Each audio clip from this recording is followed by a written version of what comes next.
Ladies and gentlemen, again let me say welcome to our home, and thank you for taking the time to be here.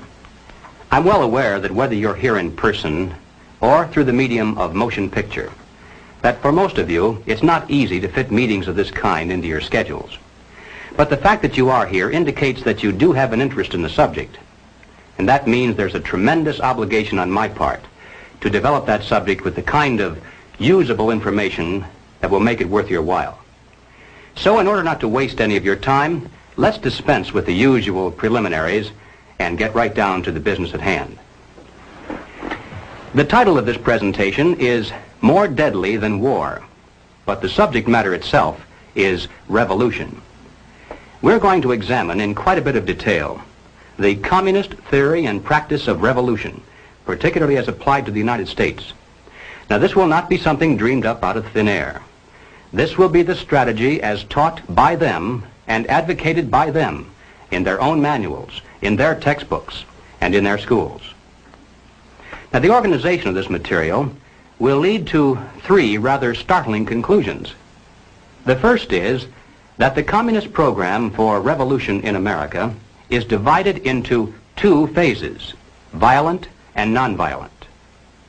The second conclusion is that the strategy for violent revolution calls for chaos, anarchy, mass confusion and panic among the people, a crisis in government, and then, out of the vacuum, the sudden seizure of power by communist-led guerrilla bands.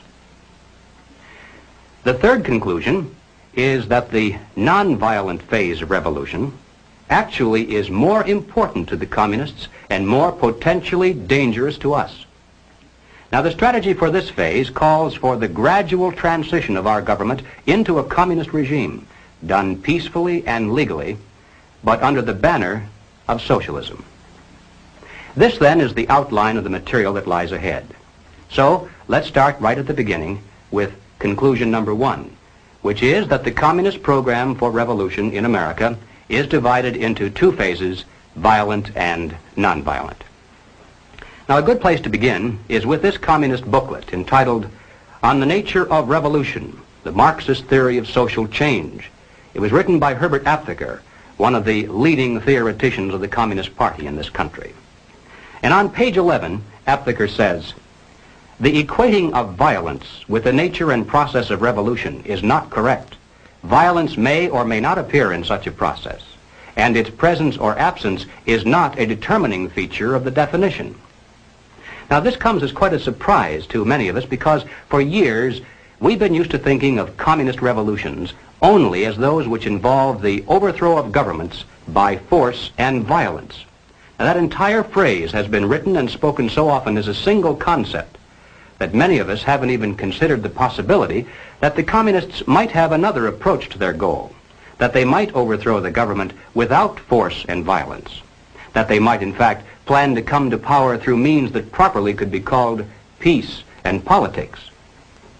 Now, in order to go any further, it'll be necessary for us to define a few terms. When the communists speak of the two kinds of revolution, they don't come right out and say so in plain English. Of course not. You see, they claim to be practicing something called scientific Marxism, and so they have to dress up these crude concepts in elaborate phraseology. For instance, when the communists speak of violent revolution, they describe it as a war of national liberation. Now, the so-called theory behind this is that the people of the country marked for takeover supposedly are an oppressed people. They're dominated by an imperialistic foreign power that has colonized them and exploited them. And so the communists claim that it's their duty, their historic duty, to liberate them from the yoke of fascism or imperialism or colonialism or whatever. Now, naturally, the communist orientation of the movement is played down. They prefer to identify themselves usually as a People's Army of Liberation or a National Liberation Front.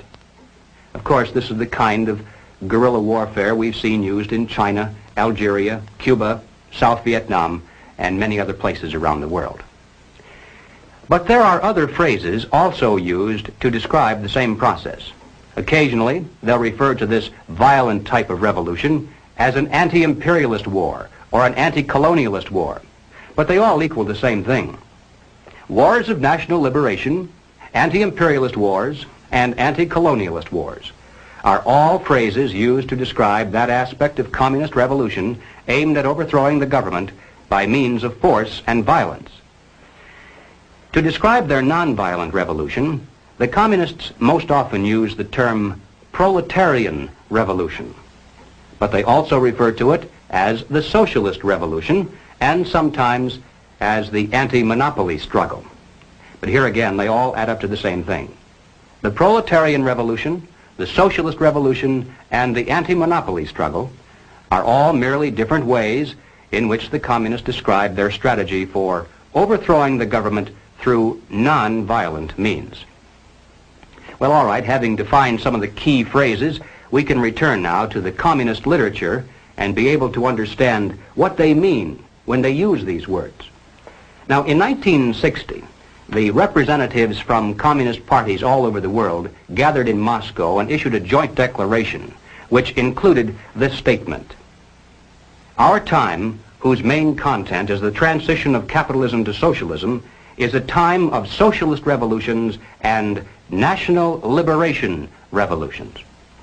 In other words, simply stated, we're living in an era of two kinds of revolution, one violent and the other nonviolent. Now, here's a document published by the Communist Party in this country in 1968. It's entitled "The New Program of the Communist Party USA, Second Draft." And on this subject, here's what it says.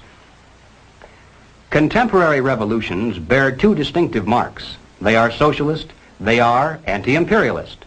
More than 1 billion human beings are now embarked on socialist revolution. A larger number is in varying stages of revolution for national liberation. Well, in order to relate this general concept of two kinds of revolution to the specific application here in the United States, it'll be necessary for us to examine rather closely the communist position on what they describe as the Negro question. Now, basically summarized, the communist position on the Negro question is as follows. As early as 1928, the communists declared that the racial differences among our people constituted the weakest and most vulnerable point in our social fabric. By constantly probing and straining at this one spot, they calculated that eventually the cloth could be torn apart and that Americans could be divided, weakened, and perhaps even set against each other in open combat. They said in no unmistakable terms that the Negro people, because of their secondary social status and their predominant working class composition, offered greater revolutionary possibilities than any other cross-section of the population. To develop these possibilities, the communists proclaimed that the American Negro constituted a separate nation within a nation, a colony within the continental borders of the United States. The people of this nation were said to be oppressed and exploited by colonialist, imperialist, racist America. Consequently, the Communist Party called for their liberation, their right to self-determination, to break away from the United States and to set up their own nation within our borders. Now, to bring this about, of course, force and violence must be used. A war of national liberation must be fought. The territory designated for this nation to be liberated was the Black Belt in the South, those counties and states in which the Negro population was dominant. When established, the new nation was to have a Soviet-type government and be totally subservient to the Communist Party. But, and this is extremely important, the communists made it clear from the very beginning that they could never hope to capture all of the United States with a war of national liberation, only part of it. You see, elsewhere in the world, the segment of the population supposedly liberated by the communists has been a majority segment. The peasants in China, the Muslims in Algeria, all the people in Cuba. But in the United States, our Negro population is in the minority. And even if the communists should be successful in creating similar liberation movements among other segments of our people, as they're trying to do, for instance, among Mexican Americans, Puerto Ricans, and even American Indians, even if they should succeed and then amalgamate all of these together into one large liberation movement, it still adds up to a minority of the total population. And the communists are not stupid. They realize that revolution of force and violence dependent upon a minority is doomed to ultimate failure, except in those areas where they actually do constitute a majority. But they aren't going to settle for just part of the United States. They want all of it. And so they made it clear long ago that their violent war of national liberation must be secondary to the nonviolent Proletarian Revolution. To take the United States, all of the United States, it'll be necessary, they say, to involve white people as well as black, to create a broad coalition, a revolutionary link between the civil rights movement, organized labor, peace groups, student dissidents, and in general, to escalate the revolution in America from race war to class war. Now this, in a nutshell, is the communist position on the Negro question. Let's turn now to the record and see how the communists themselves explain it. Now, this communist booklet, entitled American Negro Problems, was published in 1928. It was written by John Pepper, alias Joseph Pogany. Now, Pogany was sent to this country as the personal envoy of Joseph Stalin, and his specific mission was to bring the American Communist Party into line with the policies and directives from Moscow, particularly with regard to the Negro question. And here is what Pogany said. The Communist Party of America, in its fight against imperialism, must recognize clearly the tremendous revolutionary possibilities of the liberation movement of the Negro people. It is the basic duty of the Communist Party to develop all revolutionary possibilities of the Negro race. The Black Belt in the South constitutes virtually a colony within the body of the United States of America. Self-determination means the right to establish their own state, to erect their own government if they choose to do so. The Communist Party of America must come out openly and unreservedly for the right of national self-determination for the Negroes. But it would be a major mistake to believe that there can be any other revolution in imperialist America than a proletarian revolution. Now let me repeat that last sentence, because it's the key to this entire presentation. It would be a major mistake to believe that there can be any other revolution in imperialist America than a proletarian revolution. Well, moving forward to the year 1935, we come to this communist booklet entitled The Negroes in a Soviet America, written by James Ford and James Allen. Beginning on page 24, the general strategy is laid out in rather graphic form. You see, there's a major heading here entitled The Negro and Revolution. Directly beneath this, there's a subheading entitled Two Revolutions in One. And then within this section, it says, the problem of Negro liberation has two aspects. We shall first consider each separately and then show how the solution for the first flows into the solution for the second. Now, the next subheading then is entitled The Rebellion of an Oppressed Nation. And the section that follows that describes the violent revolution that must be fought to liberate the Black Belt of the South. And then finally, over in the next page, there's another subheading entitled The Proletarian Revolution. And here we begin to get an idea finally of what this phase of the revolution is all about. It says, capitalism is decaying. It is an outworn system. Capitalism is based upon the private ownership of machines, factories, railroads, land, and all other means of production. Only one thing can do away with the basis for the existence of capitalism, the expropriation of the capitalists. And by the way, I'm sure you realize that everyone here, by communist definition at least, is a capitalist. So you should feel good to know that there are those who are planning your expropriation someday. In order to expropriate the capitalists, the workers first need to discard the existing government machinery and to institute a working class government. Under this new workers' government, the building of socialism begins. Now, exactly what that's all about, the building of socialism, we'll get to in a moment. But finally, on page 28, under the third subheading entitled The Combination of Two Revolutions, the communists reveal how the two phases of their revolution are related to each other and which of the two is most important to them. Between the Proletarian Revolution and the revolution of the Negro people, there is a living link. This is the working class. Here reposes the leadership of the two aspects of the revolution. But the Negro communist is first and foremost the exponent of the Proletarian Revolution. Well, 1935 is a long time ago. And sometimes we hear it said that the communists have since abandoned this concept. But ladies and gentlemen, they cannot abandon it, for the simple reason that if they did so, they'd be abandoning the classic dual form of revolution dictated by Marxism-Leninism. They'd cease to be communists. To justify violence, they have to be able to claim that they're liberating people. And if people are to be liberated, then it's necessary to go through the motions, at least, of pretending that they have a right to form a nation of their own.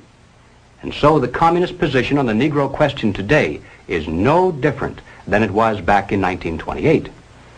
Now, Political Affairs is the official monthly magazine of the Communist Party in this country. The date on this particular issue is November 1968. The feature article for that month was The Right of Black America to Create a Nation, written by communist theoretician Claude Lightfoot. Now, Lightfoot points out that many years of migration of Negroes into the North and of Caucasians into the South have altered the population statistics to the point where the black belt is considerably smaller today than it was when the communist position on the Negro question was first drafted. Therefore, he says, the concept of a Negro nation must not necessarily be restricted to just one large territory in the South, but must be expanded now to include the so-called ghetto areas in the North. So having updated the basic strategy to reflect present realities, he then repeats the same old communist line. On page 9, he says, we should call for a plebiscite of all black Americans on whether they want to remain in the general Commonwealth or to establish another nation within the continental United States. Thus, the slogan of self-determination today means the struggle for the right of black America to form a nation if it elects to do so. Now, in passing, ladies and gentlemen, you may have wondered why the Communist Party has been a staunch supporter of the drive to place a black studies curriculum into our high schools and colleges. Well, the reason becomes obvious the minute you take a look at the textbooks and the study guides. The net effect of these courses on the students who enroll is to create a consciousness of nation. By stressing the historical and cultural differences between our black and white citizens instead of the similarities, the predictable impact upon the student is such that he'll view the communist call for a separate nation with far more acceptance than his parents did. Under the guise of academic balance, these courses have become a brilliant device for conditioning young people to accept still one more part of the total program for revolution. But returning once again to Claude Lightfoot, after having called for a separate nation, he then repeats the ever-important point that as important as the national liberation movement may be, it still must be secondary in importance to the nonviolent, peaceful transition to communism called the socialist revolution. He says, from this it follows that the advocates of a black nation must identify themselves with all that is required to set up a socialist America, recognizing that black people alone could never destroy capitalism. To digress again for just a moment, I'd like to point out that this concept of two kinds of revolution is really the basis for that much publicized split between Moscow and Peking. The Moscow group says, there are two kinds of revolution, violent and nonviolent. We believe in using either or both, depending on which combination proves to be the most effective. But as true Marxist-Leninists, we believe that the gradual, nonviolent approach is more effective in today's modern world. To which the Peking group shouts in reply, heresy, heresy. True, there are two kinds of revolution, and we to practice either or both, but we are the true Marxist-Leninists, for we believe that the quick, violent approach is more effective in today's modern world. And there's the total difference between the two factions of world communism. Each claims to be more correct in its interpretation of classical communist strategy. But as far as the United States is concerned, you can be sure that it makes precious little difference. Both types of revolution are being used against us today. Both are enhanced by the presence of the other, and both lead to exactly the same destination. All right, let's move along now to the second conclusion. The strategy for violent revolution in America calls for chaos, anarchy, destruction, a crisis in government, mass confusion and panic among the people, and then out of the vacuum, the sudden seizure of power by communist-led guerrilla bands. Now, this is the kind of activity, the overthrow of government by force and violence, that most people think of when they speak about communist revolutions, so there's no need to belabor the point. But I'm going to take just a moment to show the extent to which the communists actually are planning to use this kind of revolution against the United States. Now, this is not so well known. Now, here is a book that I think ought to be in every home library. It's entitled Color, Communism, and Common Sense by Manning Johnson. Now, as you can see from his photograph, Manning Johnson was a Negro, and he was also a member of the Communist Party. He joined the party as a young man because he honestly believed that the communists were trying to improve the conditions of his people. He was a dedicated communist, and eventually he rose to one of the highest ranks. He was appointed to the National Negro Commission of the Communist Party, USA. But after many years, Manning Johnson finally came to the realization that the communists weren't the least bit interested in improving the conditions of the Negro people. He discovered that instead they were merely planning to use his people, and these are his words, to use them as cannon fodder in a bloody revolution to destroy America. And when he woke up to this, he dropped out of the party and devoted the rest of his life trying to alert his fellow citizens of all races to the true nature of the Communist Party as he knew it to be from the inside. And this book contains much of that story. I wish I had the time to examine the entire volume with you page by page, but here at least is one short quotation that pertains to the immediate topic. Manning Johnson said, "Black rebellion was what Moscow wanted. Bloody racial conflict would split America. During the confusion, demoralization and panic would set in. Then finally the Reds say," now at this point he quotes verbatim from a communist directive that he studied while inside the party. "Workers stop work. Many of them seize arms by attacking arsenals. Street fights become frequent. Under the leadership of the Communist Party, the workers organize revolutionary committees to be in command of the uprising. Armed workers seize the principal government offices, invade the residences of the president and his cabinet members, arrest them, declare the old regime abolished, establish their own power." Now, here is a piece of vicious communist propaganda that perhaps some of you have seen. It's called The Crusader. It's published periodically in Red China and is widely circulated through the Negro communities here in America. It's written by Robert F. Williams, one of the organizers of the Revolutionary Action Movement, better known as RAM. Williams also was the president of the local chapter of the NAACP in Monroe, North Carolina. At that time, needless to say, he wasn't telling very many people that he was also a member of the Communist Party. Now, one day back in 1961, he decided to start a small war of national liberation of his own. Apparently, he was too impatient to wait for the big signal. So finally, to avoid prosecution for assault with a deadly weapon and for kidnapping, he fled to Cuba and then to Red China, where he now writes communist propaganda.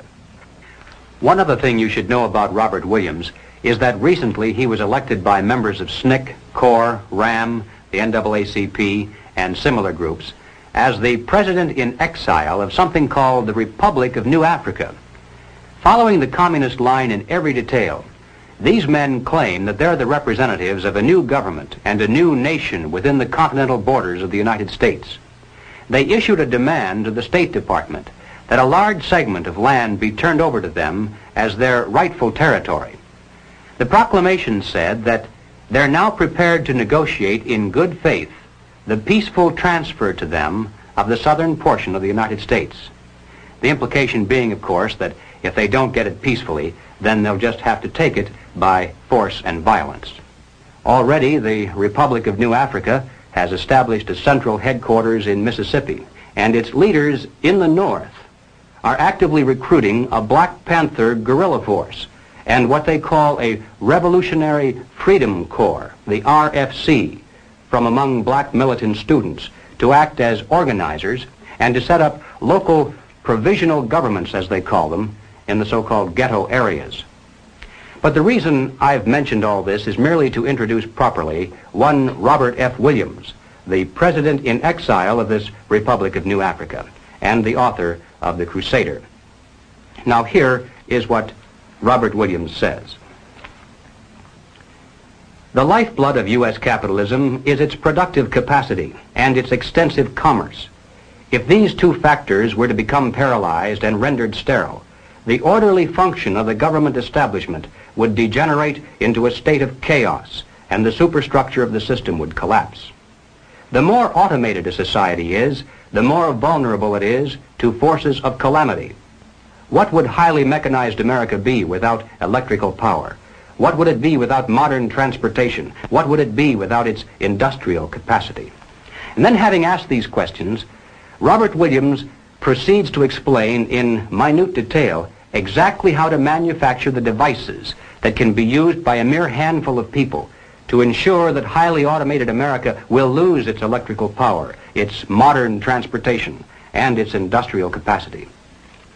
I can assure you, ladies and gentlemen, that less than a dozen people, if they know what they're doing, can reduce any of our major cities into a helpless, seething mass of confusion, panic, and death. Just one person can poison the city's entire water supply, or destroy the main aqueduct, or blow up the principal pumping stations. And where would people in Los Angeles, for instance, get a drink of water if it didn't come out of a pipe? And how long can a human being survive without water? 4 or 5 days, perhaps? But long before that, there'd be tens of thousands of people dead in our cities, not from thirst, but because they were unable to defend what water they had from roving bands of desperate people who were dying of thirst. And that's thinking only of the loss of water. In your mind's eye, compound that with no food, no electricity, no way to dispose of sewage, no police protection, no water pressure to fight fires, no radio or TV, no telephone, no buses, no gasoline for your car, no way to escape, no place to go if you could. And don't think for a minute that the countryside would be immune from disaster either. In this issue of The Crusader, the communists call not only for extensive chaos within the cities, but for putting to the torch every village, every forest, every field, and every barn. The plan is for raging fires from one city to the next. The reason? Well, first, there's the value of sheer destruction. Secondly, it would force us to deploy our defenses and rescue units over the widest possible area. The communists point out that as long as our police and National Guard remain concentrated, they're invincible. But if they can be forced to spread out over the entire city and into the countryside as well, then they can be picked off from ambush one by one. And the third value of massive fire to the communists is psychological. The average American, they say, soft and decadent, when he sees billows of black smoke rising from one horizon to the other, when at night the only light he has to see by is the flickering red from flames leaping into the sky, he'll become paralyzed with fear and panic. He'll run away and hide and do nothing to interfere with the guerrilla bands as they strike at the community's power centers. The Crusader explains how to set up sniper units in crowded metropolitan areas, how to manufacture jumbo Molotov cocktails, the gallon jug size, and how to mix the gasoline with certain ingredients to make it burn like napalm, how to pour gasoline into utility manholes in the streets to set fire to the main telephone cables, how to put sulfur tips from matches into air conditioning units and blow up large buildings, how to ignite gas mains and oil storage tanks. It explains how radio-controlled model airplanes can be used to fly explosive heavily guarded fences into gasoline storage areas or munition stockpiles. It even calls for infiltration into the National Guard units. Revolutionaries posing as non-militants for the purpose of getting free military training and for gaining access to critical military supplies and heavy weapons. And then, finally, Robert Williams says this: any all-out minority revolution must create a state of crisis wherein almost all of the male population would be forced to remain in their homes to protect their property and families. The middle class is very large, but it is not accustomed to deprivation and terror. Because of its affluence, it has waxed soft. It has no stomach for massive fire, blood, and violence. The motive force behind its life drive is its endless pursuit of prestige, conspicuous consumption, and sensual pleasure. A few years of violent, sporadic, and highly destructive uprisings will set the stage for the grand finale. After the stage is properly set through protracted struggle, America could be brought to her knees in 90 days of highly organized, fierce fighting, sabotage, and massive firestorm. Now, ladies and gentlemen, no evaluation would be complete if we failed to note that the communist blueprint calls also for white retaliation and violence in the black communities. It's a very important objective for the Communist Party. So far, they've only been able to involve a small percentage of our Negro people in this war of national liberation. The great majority want no part of it in any form. But the one sure way to change that is to have white vigilante groups striking into the Negro sections supposedly to seek revenge. We mustn't kid ourselves into thinking that the communists have placed their agitators only into the black communities. They're working both sides of the street. They want hatred, violence, and bloodshed between the races, and they don't care how they get it or whom they use, even children if necessary. Part of the plan calls for commando squads of black revolutionaries to drive into the white residential areas and shoot little children playing on the sidewalks for the sole purpose of drawing out of the white communities violent retaliation into the black communities. Now, this is extremely important to the communists. They must have it, for in this way they plan to unite the entire Negro population for protection behind the militant minority. It's not a very pretty picture, but it's one we need to understand, so that no matter what happens to us or to our families, God willing, we'll have the strength at least to avoid doing anything that would play further into the hands of the communists. Ladies and gentlemen, the plans and preparations for a communist revolution of force and violence are far advanced. The organization behind these preparations has almost unlimited financial resources, and it provides both training and leadership based upon years of experience in many other countries. Our enemies are deadly serious about their task, and it's nothing short of national suicide for us to continue to ignore their plans and their progress.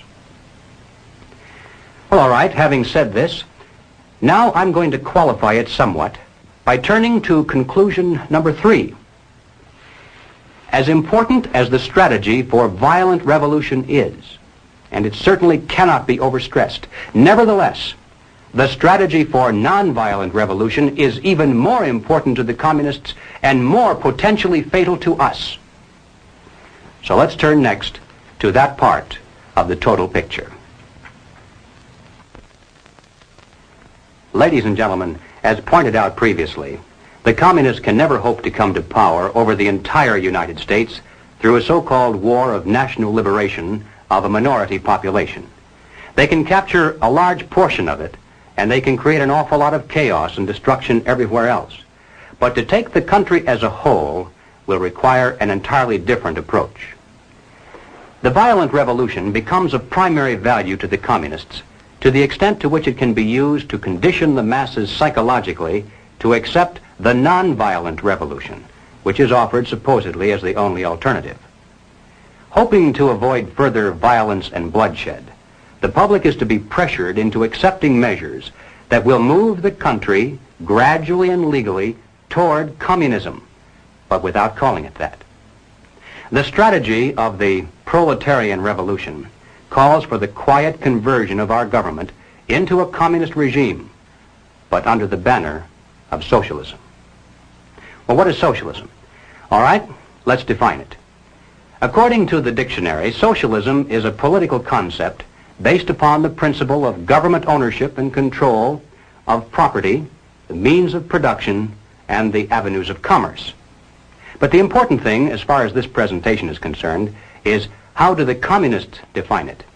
And this is where many people are surprised to learn that the communists have an entirely different meaning for the word socialism than the average American has. Did you know that there isn't a single communist country in existence anywhere on earth? That's right, not one. Russia isn't a communist country. Red China isn't. Cuba certainly isn't. These are socialist lands. That's how communist leaders always describe them. You see, according to the teachings of Karl Marx, communism will come to this world only in some future utopian era, when men will have learned to live together in perfect harmony, when they'll no longer be greedy or competitive, when they'll want to share equally with their fellow human beings and have nothing better than anyone else. When this comes to pass, there'll no longer be any need for police or for government of any kind. And then, he said, the state will wither away. When that happens, said Marx, it will be communism. In the meantime, comrades, whenever we come to power, we shall call it socialism. So the next time you hear a communist spokesman stand before a college audience or a TV camera and say innocently that all the communists are doing here in America is working for socialism, you must understand what he means by that word. What he's really saying is all the communists are doing is trying to bring to America exactly the same thing they now have in the Soviet Union and Red China. Now, they can call that socialism if they want to, but most Americans, I think, would describe that over there as communism. The new program of the Communist Party on this subject has this to say. The term socialism describes but the first stage of a new society that in its full development is called communism. Socialism is a transitional stage. Well, the important question, though, is why do the communists promote socialism? Is it merely because they honestly believe that it's a necessary transitional stage to some higher, more perfect form of society? I don't think so. I doubt very much if the communist leaders believe their own fairy tale. And I'm sure they're not so naive as to believe that their present super state is ever really going to wither away. But they promote socialism just the same because they know that socialism, by definition, means control over people. If the government owns and controls all property, all means of production, and all avenues of commerce, then it controls all people. If we're dependent upon the government for our food, our clothing, our shelter, our jobs, our medical care, then we're far more effectively controlled by those who hold political power than if they stood over us with soldiers and weapons. Some years ago, I happened to attend a meeting where several anti-communist refugees from behind the Iron Curtain were called upon to relate their personal experiences. Some of the questions that came from the audience were rather naive, I suppose, because finally one of the refugees spoke up and he said, "You know, you Americans have funny ideas about life under communism. Apparently you think there's a communist soldier standing on every street corner with a rifle and bayonet to keep the people in line. But this isn't so." He said, "Oh, sure, in the beginning there were plenty of soldiers and executions and deportations to slave labor camps, but we don't see much of that anymore. The open violence lasted only for about a year or a year and a half, and then the anti-communist leadership was liquidated. And now, to the casual observers, there's a great deal of apparent calm and freedom." For instance, he said, "I lived in the largest city in the country. We had a large park there directly across the street from a beautiful church." He said they left one church open. one in the entire country, primarily for guided tours of visiting Americans who had come to see if religion was being persecuted. He said, "Theoretically, anytime I wanted to, I could have gone into that park, stood on a bench, and spoken out against communism. Then I could have walked across the street into that church and knelt down in prayer, and I wouldn't have been arrested or bothered in any way. But you can be sure I did not do these things, because if I had, the very next day, the wheels of the bureaucracy would have begun to turn, and I would have been informed that my quota of food stamps had been cut, that my allotment for clothing and shoes had been reduced, that my allocation for living quarters had been downgraded, and finally, that my job assignment had been changed from the kind of work for which I'd been trained to menial labor at lower pay. So none of us did any of those things that we were theoretically entitled to do because of the tremendous power that the Communist Party had over our economic existence." And then he said something that I'll never forget. He hesitated for a moment, and weighing his words very carefully so as not to hurt our feelings, he said, "You know, I came to America expecting to find a nation of free men. But instead, I find exactly the same thing. Everywhere I look, I see men and women who know that communists are making headway in this country. They know that something must be done and that someone must stand up to them. But they themselves do nothing. They remain silent because they're afraid that if they speak out or take a stand publicly, it'll be bad for business. They may lose a client. They may even lose their jobs. Or perhaps they're receiving a regular government check and already are too dependent upon some of the very people and programs they know they should oppose." And then he said, "These men voluntarily have gone behind the Iron Curtain. They're already taken over by the communists. The only difference is that for the present at least, they can still get out any time they really want to, and we could not." I think there's a great lesson to be learned from that because it's true, isn't it? There are many men who are physically brave beyond any question when it comes to standing up against a tyranny that threatens with armies. Some of them carry the actual scars of battle to prove it. But when it comes to this new kind of war, they're lost to the fight. When there is no battlefield, when the weapons are not rifles or bombs but economic pressures, then who is your enemy? How do you fight? Where do you begin? It's precisely for these reasons that any modern dictatorship must have control over the economic sphere of all human activity. This was true of Nazism, it was true of fascism, it's true of communism, and it's also true of socialism. Regardless of what name we give it, total government control is by definition totalitarianism. That's what the word means. Now, Leon Trotsky, as you recall, was one of the original Bolsheviks who led the communist revolution in Russia. In 1937, Trotsky wrote a book entitled "The Revolution Betrayed." And in this book, here's what he said. "The basis of bureaucratic rule is the poverty of society in objects of consumption. When there is enough goods in a store, the purchasers can come whenever they want to. When there is little goods, the purchasers are compelled to stand in line. When the lines are very long, it's necessary to appoint a policeman to keep order. Such is the starting point of the power of the Soviet bureaucracy. It knows who is to get something and who has to wait." And ladies and gentlemen, there's no better description than that of why the communists work to promote socialism.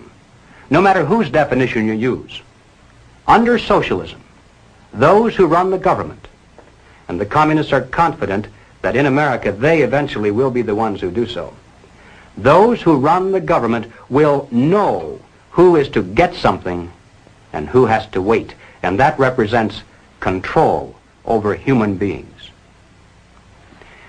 What has all this to do with the communist revolution in America? Well, ladies and gentlemen, It has everything to do with it because the building of socialism is the communist revolution in America.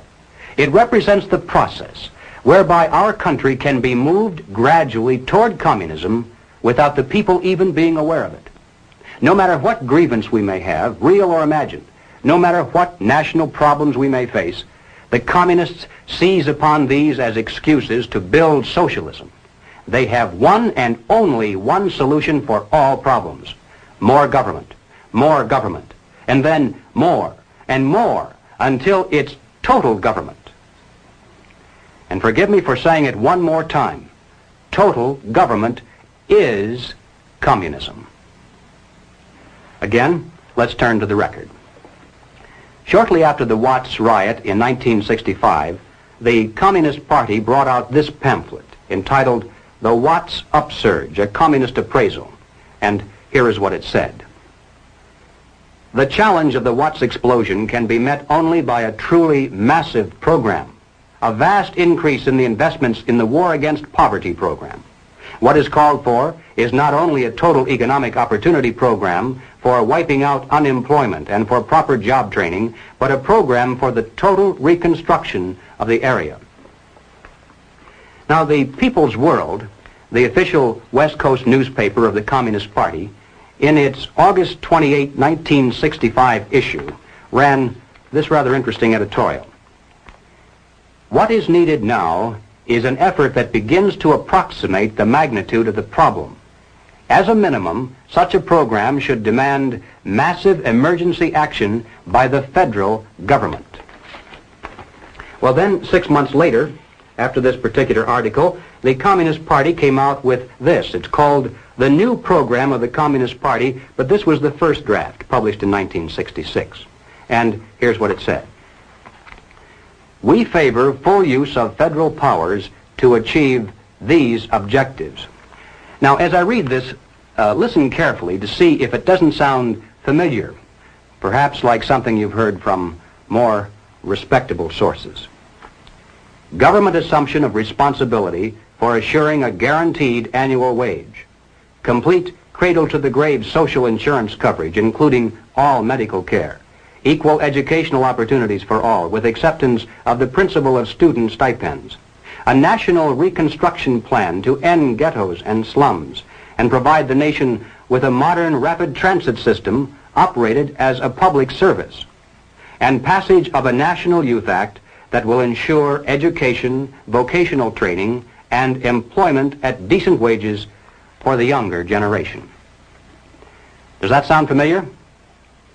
Well, ladies and gentlemen, if it reminds you somewhat of the Great Society, it's because it is the Great Society, lock, stock, and barrel. Gus Hall, head of the Communist Party, explained it this way. This is the January 24th, 1965 issue of The Worker, and Gus Hall said, "The communist attitude toward the Great Society can be summarized in an old saying that two men sleeping in the same bed can have different dreams. We communists support every measure of the Great Society concept because we dream of socialism." And when you recall what Gus Hall means when he says socialism, then you realize that the communists support the welfare programs of the Great Society, the New Deal, the New Frontier, or whatever they decide to call it in the future, because they dream of bringing communism to America through these programs. The next question of importance is, how do the communists promote socialism? Certainly it takes far more than a mere declaration of intent, more than writing a few books. How can they bring it off, especially when there are so few of them? How can they manipulate the vast majority into accepting socialism when they really don't want it? Well, here again we find that they have a plan. The strategy is precise and well tested. It's called revolutionary parliamentarianism. Now, the general strategy employed is a political pincers movement, and these are the terms the communists use to describe it. A pincers movement applying political pressure from above and from below. Now, when they talk about pressure from above, they mean using their people and their influence within the very government marked for takeover to bring forward official recommendations for legislation. These come from the highest possible levels and carry the full prestige of the government. The recommendations, of course, are offered supposedly as solutions to national problems, but when passed into law, their only real effect is to vastly increase the power of government and to move the country that much closer toward the ultimate goal. The pressure from below, then, involves using their influence over the various mass membership organizations of the country to create the appearance of great popular support for these recommendations. Of course, the members of those organizations must never suspect that they're being used to promote the communist program. Now, the silent majority, the average person with no particular axe to grind, is caught right in the middle. He looks above and sees highly respected spokesmen for government calling for socialist legislation. He looks below and sees mobs of demonstrators shouting for the same thing. He says to himself, has everyone gone crazy, or is it me? Now, he's still in the majority, of course, but he doesn't know it. He thinks he's helplessly outnumbered, and he bows to what he thinks is the democratic will of the majority. All that remains, then, is for the duly elected legislators to place their own careers and political expediency above the best interests of the nation, to yield to this political pressure and pass the legislation into law. Then the whole process starts all over again with new recommendations from above, new demands from below, and finally new capitulation in the halls of Congress. In this way, the nation can move to the left in giant strides until the ultimate goal of communism itself is reached entirely legally through the constitutional process and in the name of the nation. Now, this government pamphlet entitled "The New Role of National Legislative Bodies in the Communist Conspiracy" is a reprint of 2 chapters taken from a communist textbook used in Czechoslovakia. It was written by Jan Kozak, the historian and theoretician of the Czechoslovakian Communist Party. This is one of the manuals used to teach communist cadre how the tactic of revolutionary parliamentarianism was used successfully in Czechoslovakia and how it might be applied to other countries as well. So, as I read this, even though Kozak is speaking of how they did it in Czechoslovakia, think in terms of how the same strategy might be used, or perhaps is being used, right here in America. Kozak said, "The pressure from above successfully employed by our workers' class was the use made of the organs holding powers, the government, parliament, national committees, for bringing about a wide popularization of revolutionary demands and slogans. The fact that such demands and recommendations emanated directly from the highest state organs had a strong influence on their popularization. Whereas pressure from above is the pressure exerted by the organs of the state, pressure from below is the pressure exerted by the popular masses. The united mass organizations, which were led and influenced to a large extent by the communists, represented in this way the direct reserves of the party. All the old proven forms of the struggle were employed: calling of protest meetings, passing of resolutions, sending of delegations, organizing mass demonstrations, and also eventually using strikes, including general strikes. The pressure from below made it impossible for the other parties which had numerical superiority to isolate the communists and to stop the revolution. Thus it made up for the numerical weakness of the revolutionary representatives. Progress toward socialism may take under these circumstances a democratic and constitutional course. All the changes which in their entirety represent a revolutionary transformation of the capitalist society into a socialist one will proceed absolutely legally and in the name of the nation. Is it possible, do you suppose, that revolutionary parliamentarianism is being used against America today? Is there any evidence of this kind of pressure from above? Well, ladies and gentlemen, all you have to do to answer that question is read some of the official reports and recommendations that have been pouring out in a steady stream for years from the bureaus, special agencies, and commissions of the federal government. Consider, for example, just those reports issued by the various President's Commissions. The President's Commission on Automation, the President's Commission on Crime, the President's Commission on Civil Rights, to name just a few. Now, this is perhaps the most classic recent example.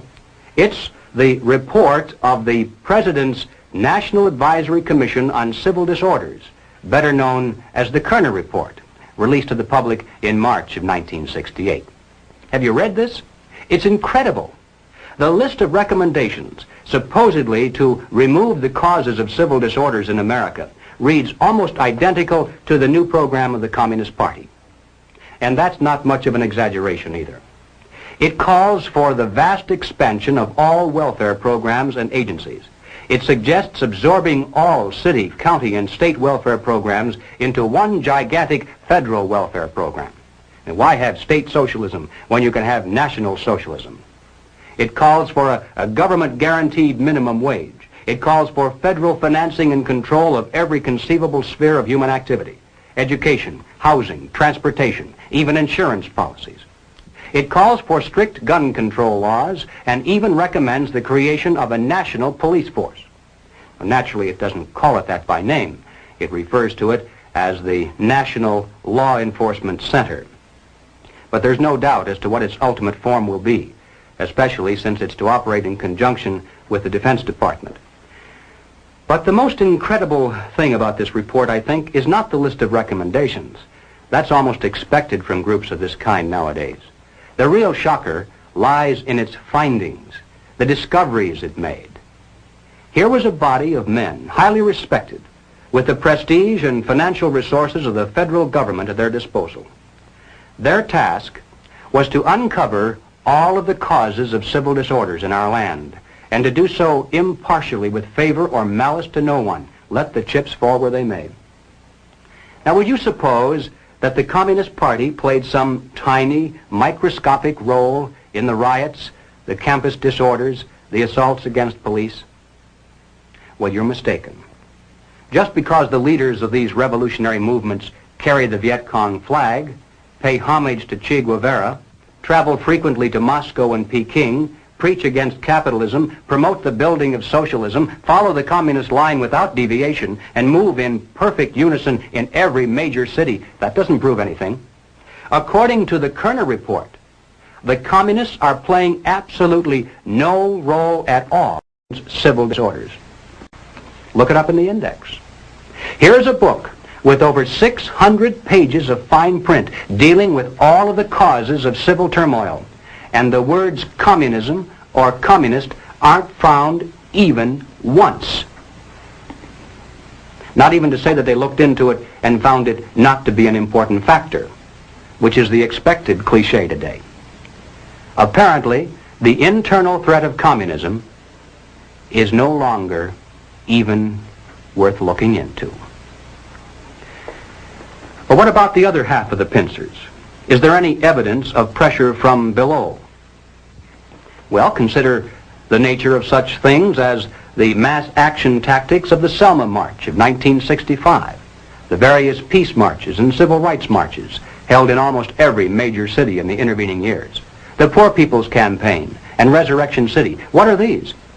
Do they truly represent an expression of the majority of Americans, or are they merely well-organized pressure groups putting on an impressive show to create the illusion of vast popular support? And what effect does this have on Congress? Every time there's a new show of strength, doesn't Congress buckle under the political pressure and pass into law the recommendations previously made by some commission or agency of the federal government? And hasn't the silent majority been caught between these pincers? And hasn't the country been taking giant strides to the left through our constitutional process and in the name of the nation? The entire process was best described, I think, by Martin Luther King. He wrote an article for Saturday Review, which appeared in the April 3rd, 1965 issue. And here is how he described it. The goal of the demonstrations in Selma, as elsewhere, is to dramatize the existence of injustice and to bring about the presence of justice by means of non-violence.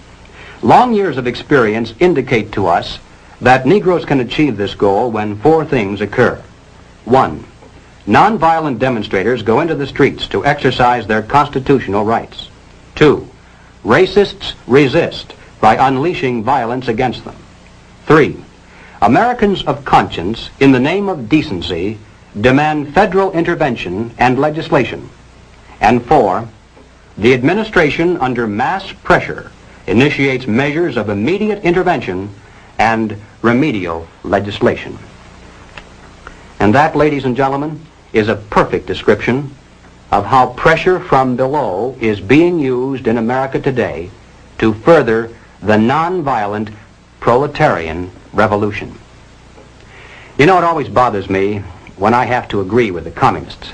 It doesn't happen very often, but every once in a while I'll read something in the communist press that is 100% correct. It comes out in their favor even without their having to lie about it. And here's an example. In the People's World, the January 29, 1966 issue, the communists said, "The problem is that the power structure that runs both of the old political parties seems to have great difficulty in comprehending what is taking place in the Negro freedom movement. They don't know a revolution when they see one." And all I can say to that is amen. They sure don't. They call it everything under the sun except a revolution. And they're the same people, by and large, who still tell you it can't happen here. Ladies and gentlemen, not only can it happen here, not only is it happening here, but it has been happening here for years. The problem is that most of us haven't been able to recognize a revolution in all of its forms when we saw one. Well, all right, so what do we do about it? What are the countermeasures that need to be taken? And where do we begin? We begin by knowing what not to do, because if we do the wrong things, obviously that's worse than doing nothing at all. For example, as I'm sure everyone here is well aware, we must not be led into placing the blame for the riots, the civil disorders, on the Negro people of our nation. Even those few who are promoting hatred and violence in the black communities are not themselves the cause. They're merely being used by forces far bigger than they are to promote the violent phase of the revolution in America. Just as many white people are being used, I might add, by those same forces to promote the nonviolent phase. Secondly, and this too almost goes without saying, we mustn't resort to violence either as a means of furthering political or social goals. And we must do everything humanly possible to discourage others from doing so. Third, we must not be fooled into thinking that the causes of our civil turmoil are such things as poverty, poor housing, lack of education, and similar social or economic factors. As a matter of fact, most of today's self-styled revolutionaries, black and white, come from good homes, could earn better than average incomes if they wanted to work. And in fact, they're products of some of the finest institutions of higher learning.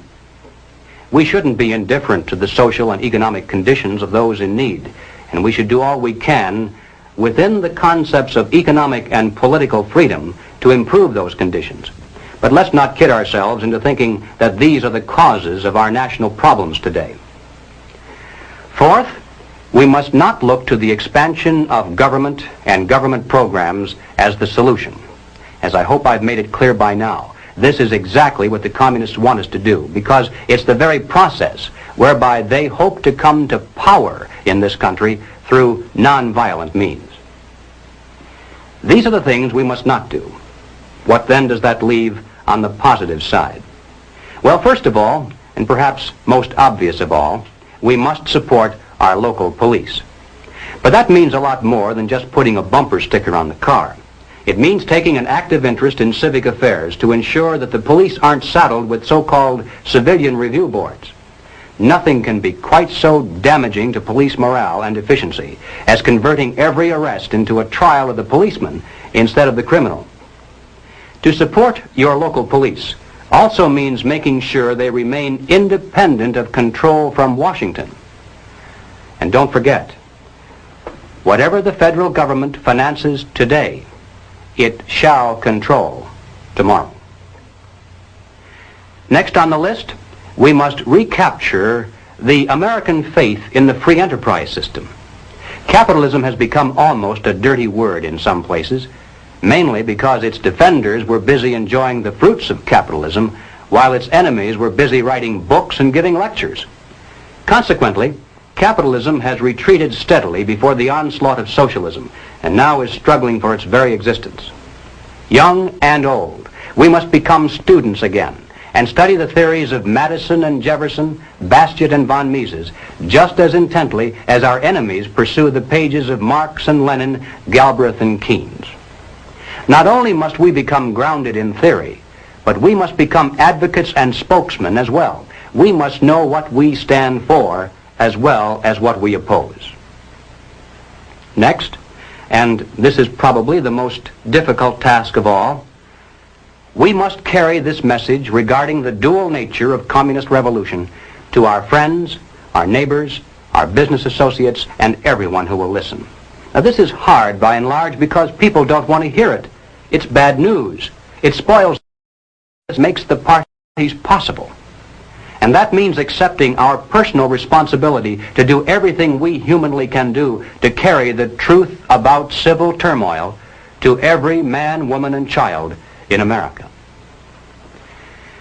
Now, ladies and gentlemen, none of these proposals will produce results, and nothing else you may suggest will do so either, unless and until we get right down to the heart of the problem, the life force of the revolution itself. We must discover the identity of those individuals, both above and below, who consciously are furthering the communist program for revolution, and then remove them from their positions of trust and leadership. Anything less than that will be totally futile, because we'll merely be running around trying to put out 1 or 2 fires over here, while they're busy setting 10 new ones over there. Now, of course, the minute you begin to think along these lines, you'll become the target of a whole barrage of attacks. You'll be called a witch hunter, a McCarthyite, a right-wing extremist, and other delicate phrases that are well designed to intimidate the average person into silence. If that doesn't work, then you'll be called a fascist, or at least a dictator, because supposedly you want to deny basic constitutional freedoms to a small group of Americans just because they happen to hold political views that are different from yours. How many times have you heard that? And you know, at first it sounds almost convincing. But the argument is a trap. And the bait inside that trap is the hidden assertion that the Communist Party is merely a political party. Now, if it were a political party and that's all, then of course we would have to grant them all the same constitutional rights and immunities as other loyal American citizens. But if the Communist Party is not a political party, if it is in fact a supranational organization dedicated to world conquest, if in addition to political means it also uses military means, economic means, propaganda means, bribery, blackmail, treason, murder, and any other means that suit its purposes, then its members are not political by nature, are not loyal to the United States, and have no legal or moral claim to constitutional liberties. There's no such thing as absolute freedom. For every liberty, an equal and opposite restraint is required. For example, in order for us to enjoy freedom of speech, it's necessary to deny others the freedom to come in here and break up this meeting. The logic of liberty is that it must stop short of the liberty to destroy itself. And if we're to preserve the freedoms we cherish in this land, then we mustn't be tricked by clever propagandists into giving the Communist Party the freedom it seeks to destroy freedom for us all. Well, now, ladies and gentlemen, I'm going to close this presentation with 2 observations that I know you may not want to hear, but they must be made nevertheless. The first is that this struggle in which we're now engaged, in a very real sense, is more deadly than war. Call it what you will, Cold War, revolution, struggle, whatever. The present stakes are higher than in any other war we've ever known. After all, why do we dread war? Well, there are three reasons: death, destruction, and human suffering. But ladies and gentlemen, if communism should ever come to America, we'll face more death, destruction, and human suffering than any people in history has ever faced at the hands of their invading conquerors. And it would make no difference whether the road to communism were traveled violently or non-violently.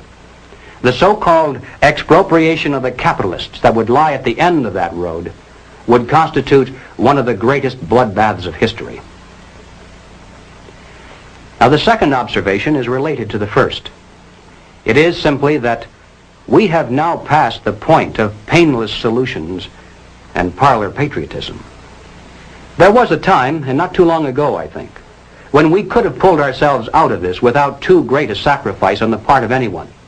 All that would have been necessary would have been for us to take an interest in the domestic affairs of our nation and to insist that our elected representatives merely enforce the laws that were then on the books to protect us from internal subversion and to keep the enemy outside the gates. But we didn't. Instead, we slept. And one by one, those laws were stricken down by the Supreme Court. Congress failed to repair the damage, and our defenses are no more. Now the enemy is inside our gates. He is on our streets. He is in our halls of Parliament. And now there is hell to pay. Our enemy is not going to leave quietly just because we suddenly discover him and ask him to go. Hardly. The nature of tyranny is such that, like the barb on an arrow, it goes in easily. But the price of pulling it out is a piece of flesh. Now let me be more specific. Before we finally win this battle, and I should hasten to say that there's no doubt in my mind that we're going to win. I'm increasingly convinced of this. But before we finally do see victory, it's now inevitable that some of us, even in this room, will lose our lives in the communist revolution that already is raging around us. I can't tell you who it's going to be, of course. But I can tell you that it'll make no practical difference whether we're resisting at the time or whether we're merely trying to hide. Most of the casualties will occur because people just happen to be in the wrong place at the wrong time. Now, I mention this not to suggest that we all grab our guns and groceries and head to the hills. In many ways, this too would be playing right into the hands of the communists. No, I mention it for only one reason, and that is to stress the seriousness of the challenge that now confronts this nation. It's literally a question of life and death for all of us. And it's about time the American people began to face up to that fact and to act accordingly. I have no idea of what each of you is going to do in the critical days that lie ahead. It may be much, it may be little, it may be nothing at all. I don't know. Only you can answer that question. But ladies and gentlemen, whatever it is you decide to do for your country, do it soon. Do it now. Every minute that you delay further will add dearly to the price of ultimate victory. Thank you.